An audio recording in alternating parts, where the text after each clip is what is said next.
very happy to be here in such a nice room. I will be talking about astrophysical implications of that LIGO detection. But let me start slightly far away from that side. So, since the dawn of the civilization, humans were looking up at the skies and were wondering what's out there. What we can see with a naked eye is about several thousands of stars, closest stars, and all of them are in our own Milky Way, in our own galaxy. With the development of telescopes, we have moved much deeper into looking into space. Putting those telescopes on the orbit above Earth's atmosphere, we could go and explore a universe across entire electromagnetic spectrum, from hard gamma rays all the way to deep infrared. However, still, we haven't seen much of that universe. We only have seen small chunks, small parts of that universe. So American LIGO and European Virgo were constructed to look at the universe in quite a different way. They were constructed to see the universe through gravitational waves. And both instruments were constructed on one premise, that neutron-star collisions that produce gravitational waves are frequent enough that they will be detected with LIGO and Virgo on daily basis. Daily basis, I mean, let's say a few a year. However, those neutron stars and their collisions are kind of odd and very particular objects. To give you a feeling for that, imagine our galaxy. Our galaxy hosts 100 billion stars. It's 10 to 11 stars. However, it is estimated that only 10 collisions of neutron stars would happen in 1 million years in our galaxy. So in other words, if you were just seeing our galaxy, you would have to wait 100,000 years for one collision. Obviously, nobody would build a detector based just on our Milky Way. Therefore, LIGO and Virgo will see a much bigger chunk of universe. Whenever LIGO and Virgo will reach design full sensitivity in 2 or 3 years, we will see hundreds of thousands of galaxies within a horizon of those instruments. So we hope that by 2018, 2019, there will be at least a chance to see from few to few tenths of double neutron star mergers, neutron star collisions per year.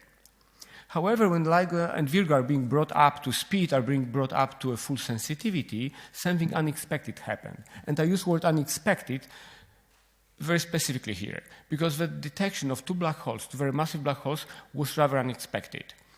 In the following sense, for two reasons really. In our galaxy, we know more than 1,000 neutron stars, and we know only 20 black holes. That led to some theoretical predictions that neutron stars collide much more often than double black holes. Actually, there is still a lot of predictions out there that show that black hole collisions are very infrequent. Actually, some of the predictions show that there are no black hole collisions, so there should be no detection of black holes. That's one thing. Second thing, all those 20 black holes that are known in our galaxy have mass between 5 and 15 solar masses. Typical mass is about 8 solar masses. So those huge things that were discovered by LIGO are totally out of the realm of what is observed. So that was really unusual. Now, that reasoning that I just gave you, pretty much people were thinking, universe is producing a small number of black holes with low masses, not too many collisions, detections maybe later on when LIGO will get more sensitive. However, those predictions were based on a wrong concept. There is one conceptual mistake in those estimates. It is directly assumed that our galaxy is typical of a larger universe, that the other parts of the universe will produce black holes and neutron stars the same way our galaxy does. But this is not necessarily true. Actually, when we look at the universe, most of the galaxies look very different from a Milky Way. They are much less massive, they produce many more stars per unit mass. They look very different. They're younger, or some of them are older, but Milky Way is very atypical. And this is crucial right now. In 2010, we realized that galaxies or stars of different chemical composition, and I'll come back to that point, can produce black holes in much larger numbers, and not only that, they can produce black holes of much higher mass. So to test that idea, we wanted to quantify our findings. We have created something that we call synthetic universe. It is a computer model of a universe that takes into account evolution of stars of different chemical composition, that takes into account that the universe is built of different galaxies, not just our Milky Way. So we let that model run. It takes, I will come back to that point as well, how long it runs, but it runs for quite a significant time. So it was running, and to our astonishment, we were watching and watching as more and more black hole collisions were showing up, and not so many double neutron star collisions. So our first finding was that it should be black holes detected first, not neutron stars. And on top of that, we realized that those black holes that were colliding in our universe were much more massive than what we see in our galaxy. There were like 20, 50, even 100 mass black holes colliding. So, of course, in 2010, those predictions were taken with a lot of skepticism, and let's put it at the minimum. However, now they are borne out, so I'm here, I can talk about them. So I would like to give you a brief, broad overview.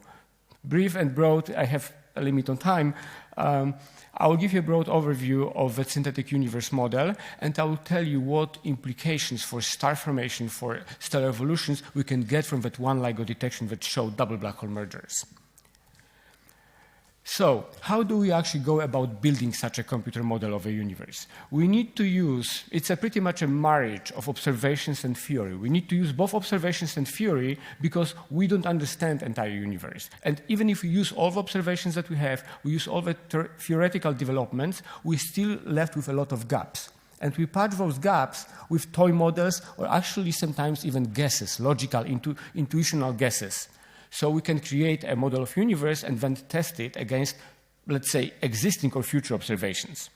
So what's the schematic picture of a universe? It's showed on that diagram. We start with a Big Bang and cosmic time of 0.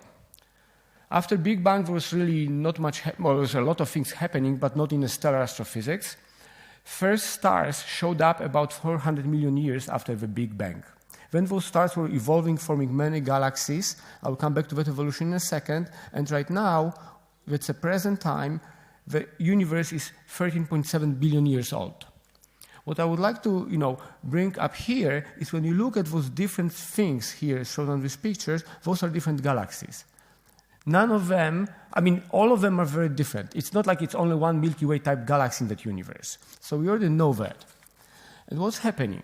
When we first form stars, here about 400 million years after the Big Bang, they have a pristine composition of, they consist of 70% of hydrogen and 30% of helium. There's no metals. By metals, we call n atoms heavier than helium. Kind of unusual, but that's what astronomers do. We go with big approximations. So those first stars will go through nuclear fusion in their centers and produce heavy elements. Some of them will explode and pollute interstellar matter with heavy elements. So the next generation of stars that is born will already have some metals. Not too much, but they will have some. Then they will produce more metals, explode again. So as you go along the time, you will be changing conditions in which you form stars and how they evolve. That will become crucial. So that's why those galaxies look very different, and stars look very different as you go through ages of history of universe. Now, so that was one point. Second point, what I wanted to make here, you see a lot of structure, a lot of galaxies. You don't actually see stars here, you see galaxies.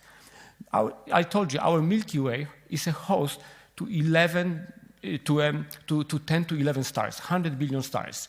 And it happens that we have, in that entire universe, we have also about 10 to 11 galaxies. So 10 to 11 times 10 to 11, 10 to 22 stars. Not all the galaxies are as big as Milky Way, so let's say you have 10 to 20 stars. It's almost impossible to model all of them. So what we do in our computer modeling, we model our limit is pretty much 10 to 9, 10 to 10 stars, about billion or 10 billion stars.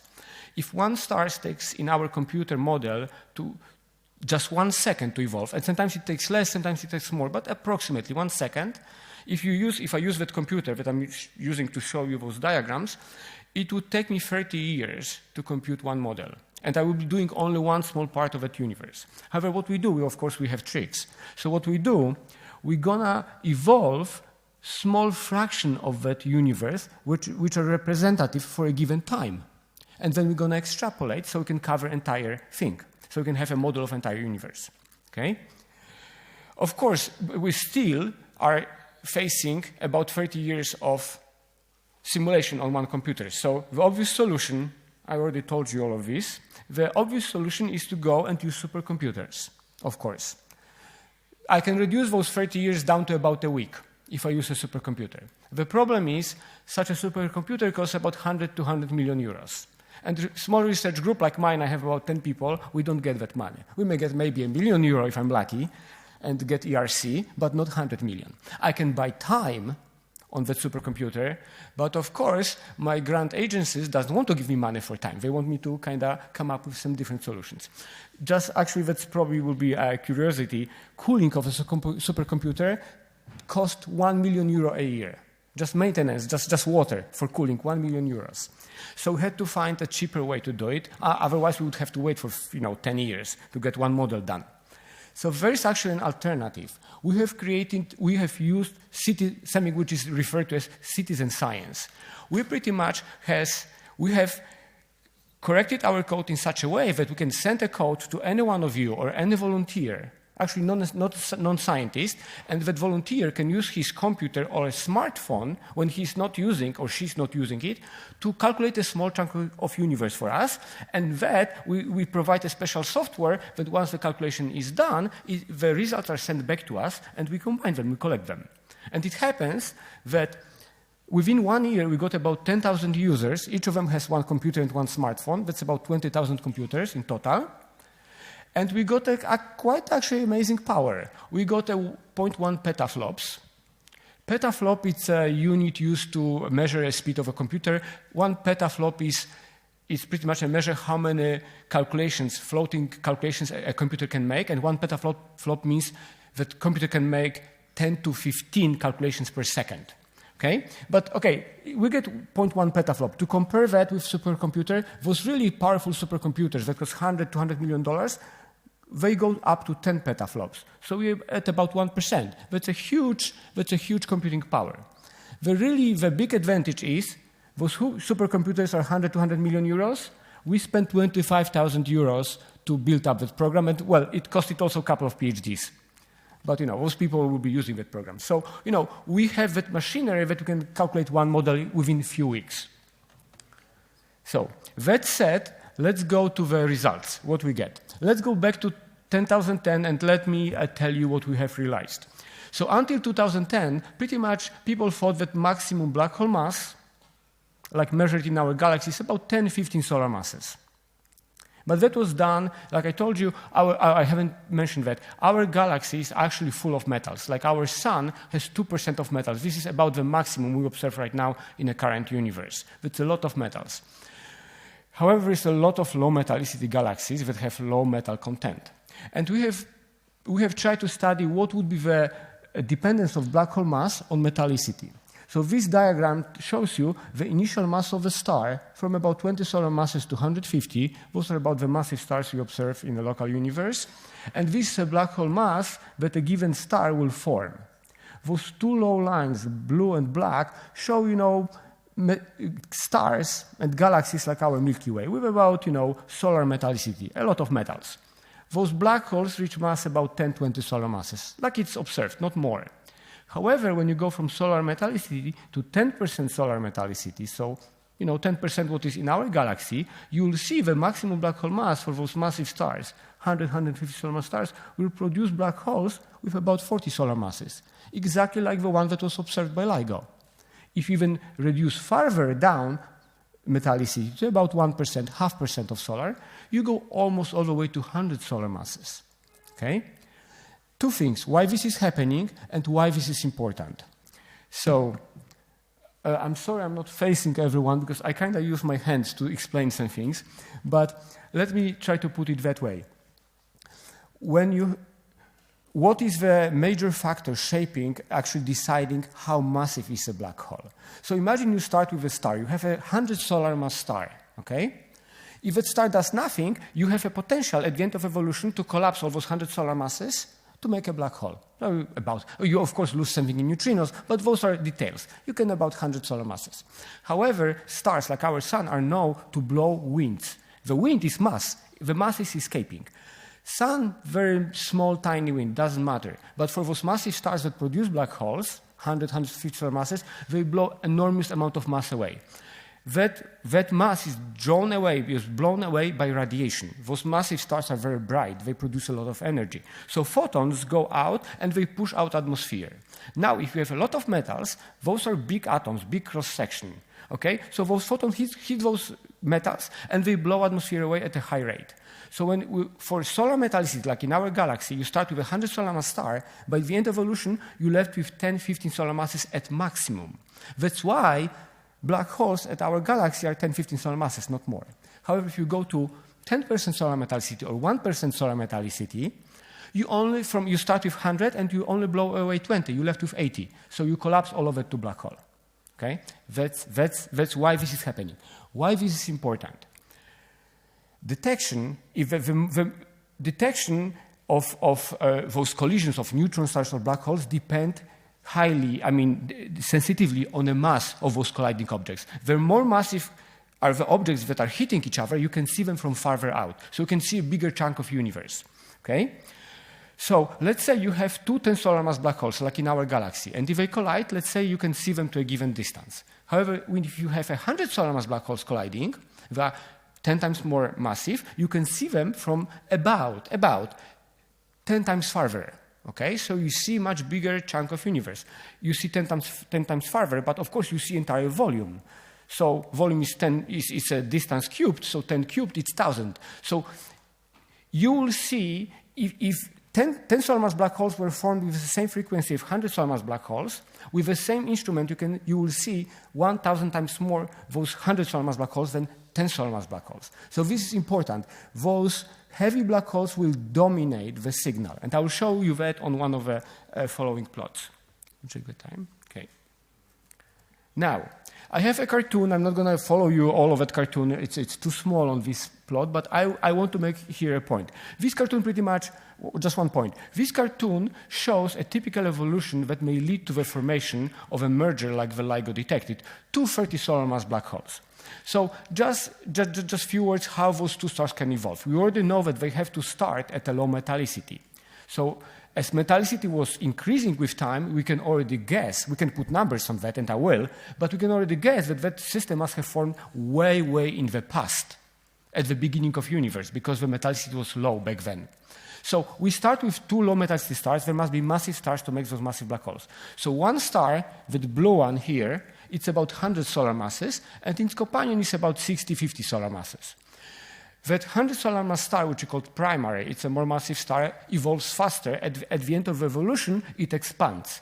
It will start transferring a mass to its companion. It will lose half of its mass, and some of that mass will be accreted onto the companion, which becomes now more massive star, and some of the mass will be lost from the system.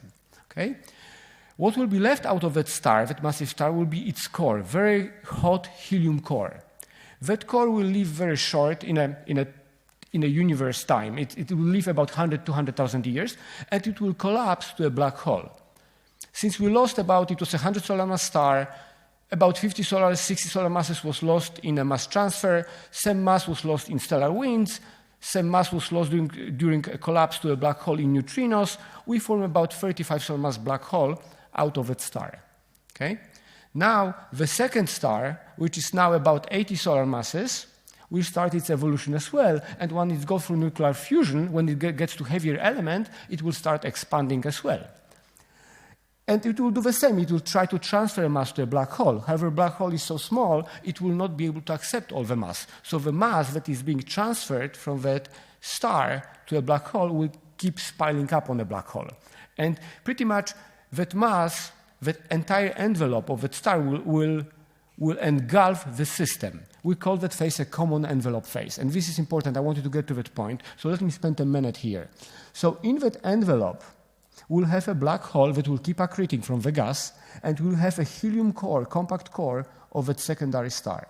When you have two things orbiting, they will feel each other pull, gravitational pull. So when they orbit each other, they will hit that gas that is surrounding them. So there will be friction. So of course the orbit will decay. The orbit will be getting closer and closer. They will inspiral towards each other. Okay? When they inspiral, they will be heating up that gas in envelope, so that envelope will be dispersed to infinity, and in the end, the system will emerge on a much closer orbit. So here, that orbit was rather wide. It was the size of a solar system.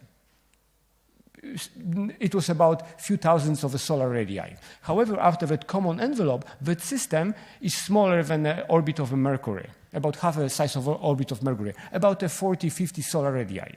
This is important because when now that second star, that second helium core that emerged out of a common envelope will collapse to a black hole and we form a double black hole system, it has to be on a close orbit.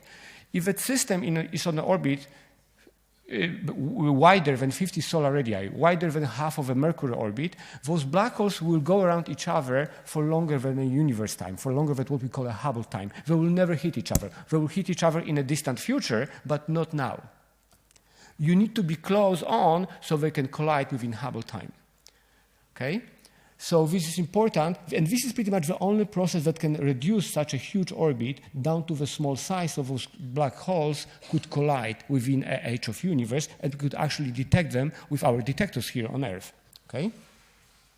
So knowing how those systems form and predicting what should be observed and what was actually observed, we can actually go and make inferences about stellar evolution. Because most of those things I showed you like we know them, actually most of those things we don't know about. We are guessing them, we have some toy models, we have some approximations, but we don't know how those things are happening. So let's say, looking at such a thing like a detection of those two black hole mergers, we would never know from where in universe they can come from a relatively nearby universe, or maybe from a very distant universe, from way back in past, or maybe they were from just recently. Now we actually can do predictions about that. So here on this plot I show one such prediction.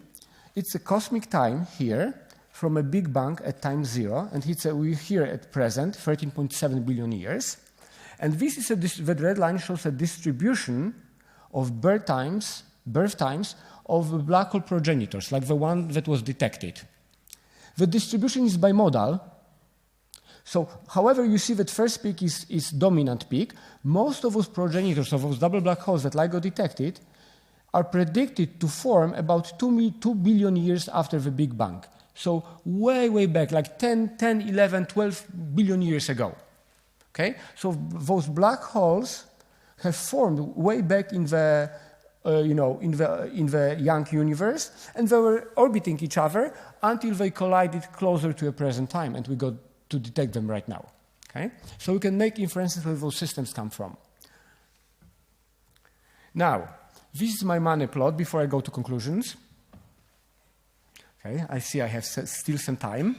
So, one of the basic, actually there were two basic things that LIGO has provided in terms of parameter estimations. It provided a typical merger rate of black holes in a local universe. That merger rate was estimated in a wide range from about 2 to 400 black hole mergers per gigaparsec cubed. It's a unit of volume per unit of time, per year. Okay? And that is shown right here with a blue line. This is that range, from 2 to 400 mergers per gigaparsec cubed per year. So this is a merger rate observed or estimated from observations. Now I have created several models for us to look at with a synthetic universe. I have my standard model with the best guesses of our uncertain input physics, okay? That's model M1 right here. It gives me that rate of double black holes. Then I have optimistic model that I let most of the stars survive through common envelope. And we know that not all the stars survive through common envelope, and actually we don't know which stars do survive through common envelope. So it's a huge uncertainty. So, but I let most of my stars survive still within reasonable limits, that model M2. Then I have model M3, which I call pessimistic model. I let binaries to get disrupted during a black hole formation. Formation of black hole or supernova explosion doesn't have to be symmetric. If it's asymmetric, let's say you form a black hole, you emit neutrinos. If there is small asymmetric neutrino emission, the black hole will get a momentum in another direction. It will get so-called, we call it a natal kick. The binary get disrupted. So instead of you having two black holes on the orbit that will eventually collide, you have two black holes and you send them away into the space. They will never see each other again. Okay? You have no collision, no detection. We don't know from electromagnetic observations, we don't know if black holes get kicks or not. So in this model M1, they get very low kicks. In model M3, they get big kicks. Okay? So now when we look at that picture, we can see already something right away. I can eliminate model M2 because it's outside of LIGO predictions. It gives us pretty much in our synthetic universe, I predict too many detections. I would predict it that LIGO should have seen already like 100, 20 to about 100 double black holes. We didn't see them. It's not right. Those two models are still within the limits, and I'm betting for model 1, our standard model, because this one is pretty low. Okay, it's within limits. However, those limits are based only on the first 16 days of LIGO data. Okay? The LIGO already collected 44 days. However, the rest of the data is not, well, it is analyzed. I know it is analyzed. You don't, but I cannot share that information. But it will be released soon on a timescale of months. If there is more detection, that limit only going to climb up. And my prediction is if we have more detections, then that limit will go up and we'll be left with model M1. Okay? That's how we make inferences. That's how we make how we get knowledge about how star evolves, because I will be able to then eliminate that there are big asymmetries during supernova explosions. And black holes are staying within bound systems. Okay? So that's one way of looking at that thing. So that's rates. Another primary source of information is mass. So we got those black hole masses. That was 29 and 36. It's about 70 solar masses. Okay? So we can plot for each model, and I've done this only for that one model. I can plot a mass distribution of my black hole mergers that are merging in a synthetic universe. Okay? So on this axis, I show a total binary mass, total merger mass. So those so pretty much a sum of two black hole masses, and you see the distribution. Okay? That's one thing. And on the other side, I show that the blue line shows a LIGO upper limits from a current data. It pretty much means that if my model sticks out way above those LIGO upper limits, that model will produce too many detections, many more than one. Okay? If a model is below the blue line, the LIGO upper limits, it means I do not predict detection for that given mass. When the two lines meet, I predict about one detection in that mass bin. As you see here, I predict one detection for two black holes like 10 and 10 solar masses from total mass 20 to about 80. Here it's a marked detection here. Here's where the GW150914 was just detected. So exactly in a bin where we predicted there should be a detection. Now, to follow with this, so you see, you can actually verify your model here through the mass as well. But we provide also quite a specific prediction that next detection should come with those masses, like 50 or 20, 30 solar masses. We already know that LIGO, within those 16 days, got another signal. It was not officially called a detection. It was just below threshold limit. It was called a second loudest event, and its mass was right here. I'm not making this up. This plot was made before the detection. So my prediction would be that in the rest of the data, we should get the detection somewhere here. Just wait and see. In a few months, we will know. Okay? So that's how we can actually predict things and infer things about universe. So I would like to wrap up with a few conclusions. So first of all, we have created a computer model that can actually trace star population in a universe, and we can make inferences about unknown objects. Well, now those double black holes are known, but we still don't know black hole neutron stars, let's say, and there's a hope maybe to detect them as well. And we do have predictions how many black hole neutron stars we should see and when we should see them. Okay? Now, that maybe another prediction is that a dominant source for gravitational waves for LIGO and Virgo is a black hole merger. It's not a double neutron star. It's not a black hole neutron star merger. It's a double black hole merger. And actually, this is quite significant result. We find that we would need to see 1,000, about between 100 and 1,000 double black hole mergers before we see one neutron star merger. And we would need to see about 20 to 200 double black hole mergers before we see one black hole neutron stars. But prediction is that we will see a lot of those black holes in the coming years. Now, for those double black hole mergers, we predict that they should have comparable mass, and both black holes should be of high masses, as I showed you in the previous picture. We also, as I showed before, those black hole progenitors are very old, coming from a beginning universe, and they originate from low metallicity environment, from galaxies with low metallicity. We can already exclude some models like that easy common envelope. We probably will be able to exclude high black hole kicks in near future. Now, what we predict for future, we predict that when LIGO in and hopefully Virgo will reach full sensitivity in 2018, 2019, we will see from 100 to 1,000 detections a year. So we'll have huge populations of detections with which we will be able to do a lot of science. Thank you very much.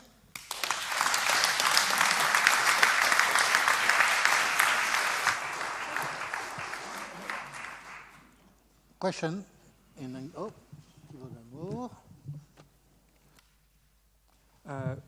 What can you say about the spin of the black holes? After the common envelope, there should be some spin up, no? Yes. Or? So we have, let me put it that way. We have actually three phases within accrete mass, and accretion of mass should cause spin up. We, of course, don't know initial spin, so I will play the game. Let's assume the black hole has spin 0, 0.5, and 0.9, okay, and see how it increases. So first thing is, when you form a black hole, it has a main sequence companion, so you can accrete from the wind. Accretion is minimal, less than 1% of the mass of a black hole, no spin up. In a common envelope, you can accrete about 1 solar mass. So, but it's not much. Since the black hole is 35 solar masses, the spin up won't be that high. After the common envelope, you get on a very close orbit, and that helium core will also, putting a lot of wind towards the black hole. Also not much of accretion. Total accretion is below 2 solar masses on a 35 solar mass black hole. So here I played that game. When you start with, let's say, spin 0.5, you can spin the black hole to 0.6. Start with spin 0.9, 0.92. So, but this is actually good news because LIGO will measure the spins eventually. It will measure fundamental quantity. It will measure a birth spin of a black hole. D'autres questions? Commentaires? Maybe in French, and you can translate. Well, somebody else will, Frank. As a chemist, I'm not a specialist about black holes or neutron stars. Metallicity, for example. What do you mean by metallicity? For a chemist, metal content? So by metallicity, I mean a metal content by mass of elements heavier than helium. So, yeah, by mass. So 2% is by mass elements heavier than helium. So all the elements by hydrogen and helium. Yes. Yes. I understand it's important to know which part of the sky it comes from. And I understood also that it was important to detect them quite fast so that you can look at that part of the sky. What is the signature that you expect? What else can you expect to see if you are fast enough and if you look at that part of the sky? So with black holes, with those models, you don't expect to be much mass around the merger. So you actually, in my models, I do not expect electromagnetic counterpart. Okay, if they have magnetic fields and electric charge, of course they can produce matter per creation, and they can make electromagnetic signal. There's actually potential Fermi detection coincident with a merger. So what I would say from my prediction would be that those black holes form in a small star-forming galaxies of low metallicity, low chemical composition. And that would eliminate a lot of big galaxies with a lot of stars from our field of view. So that would potentially help to localize them. But I don't believe that Fermi connection of electromagnetic signal of gamma rays connected to a black hole merger. Especially since for the second loudest event, we haven't seen the same thing. And other instruments didn't see the thing. But you know what? If our predictions are right, and if already 16 days of detections almost brought 2 black holes, or let's say 1.5 mergers, I would expect there will be many more mergers to test those ideas and those electromagnetic connections for black holes.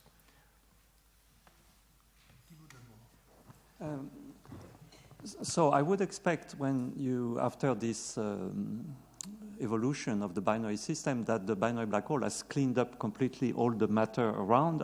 Do you expect still a disk far away, or can there be?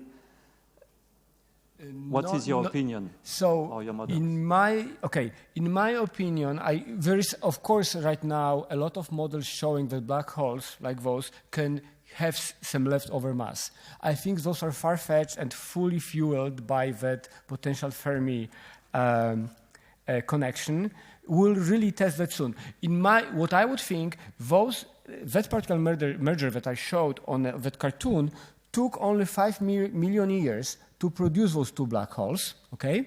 So there still can be a lot of mass from those winds of those massive stars. However, it took 10 billion years to merge, okay? All that mass would be gone unless you happen that the black hole in its galactic motion happened to cross through like a gas cloud. I wouldn't expect any electromagnetic emission unless those black holes were charged. And that's a different mechanism.